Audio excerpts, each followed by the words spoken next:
Que la grâce et la paix vous soient données de la part de Dieu notre Père et de Jésus-Christ notre Seigneur. Amen. Le texte biblique de ce mercredi 4 février 2026 est tiré de l'Évangile selon Luc au chapitre 18, les 8 premiers versets. Le thème qui nous conduit dans notre méditation de ce jour est le suivant. Prie avec foi le Seigneur qui fait justice. Prions. Seigneur notre Dieu, ouvre nos cœurs et nos intelligences à ta parole. Que ton Esprit Saint nous éclaire, nous fortifie dans la foi et nous aide à comprendre ta volonté par Jésus-Christ, notre Seigneur. Amen. Évangile de Luc, chapitre 18, les 8 premiers versets. Jésus raconte une histoire aux disciples pour leur montrer ceci. Il faut toujours prier et ne pas se décourager. Il leur dit, dans une ville, il y a un juge. Il ne respecte pas Dieu et il se moque des gens. Dans cette ville, il y a aussi une veuve. Souvent, elle va chez le juge pour lui dire « Fais-moi justice contre mon adversaire ».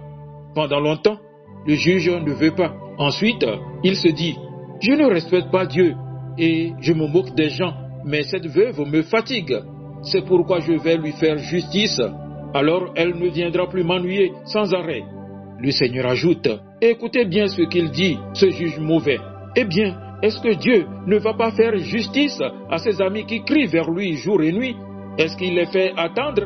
Je vous le dis, il va leur faire justice bien vite. Mais quand le Fils de l'homme viendra, est-ce qu'il trouvera des croyants sur la terre? Amen.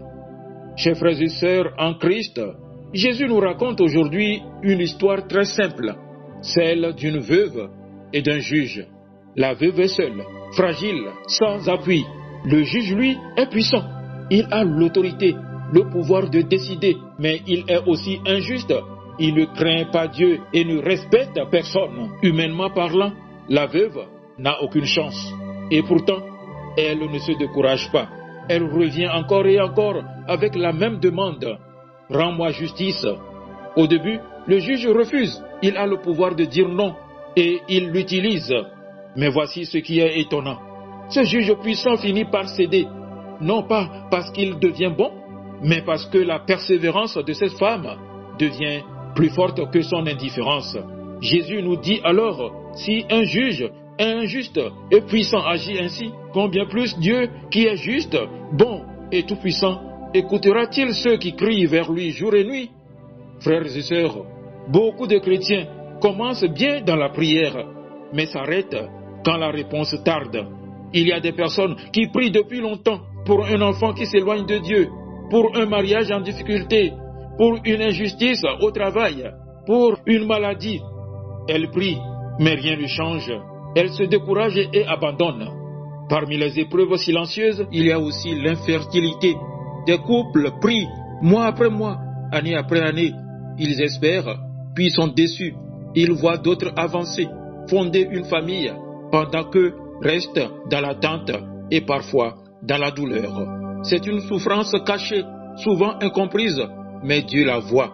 La veuve de l'Évangile nous enseigne ceci. Ne t'arrête pas de prier. Même quand tu ne vois rien, Dieu écoute. La prière ressemble à quelqu'un qui frappe à une porte. S'il frappe une fois et s'en va, c'est qu'il a perdu l'espoir. Mais s'il continue à frapper, c'est qu'il croit vraiment que quelqu'un est à l'intérieur. Prier sans se décourager, c'est dire « Seigneur, je crois que tu es là ». Parfois, Dieu ne répond pas immédiatement, non pas parce qu'il est indifférent, mais parce qu'il agit comme un père avec son enfant. Un bon père n'accorde pas tout de suite. Il sait quand donner et comment donner. Dieu n'est jamais en retard. Il agit toujours avec amour et justice. La prière est aussi comme une graine semée dans la terre. Après avoir semé, on ne voit rien le lendemain. La terre est silencieuse, mais sous la terre, la vie travaille. De la même manière, quand nous prions, même si tout semble calme, Dieu est à l'œuvre. La veuve de la parabole, c'est aussi nous aujourd'hui. C'est celui qui se sent oublié. C'est la personne victime d'injustice. C'est celui qui n'a plus de force, mais qui continue d'espérer. Et Jésus conclut par une question forte.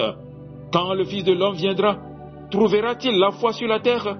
Autrement dit, trouvera-t-il des hommes et des femmes qui prient encore, qui persévèrent encore, qui font confiance même quand tout semble bloqué.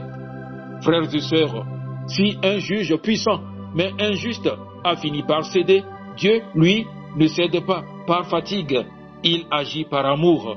Alors mon frère, ma sœur, ne te décourage pas, continue de prier avec foi, car le Seigneur qui fait justice n'oublie jamais ceux qui se confient en lui. Amen. Paisible journée à vous tous.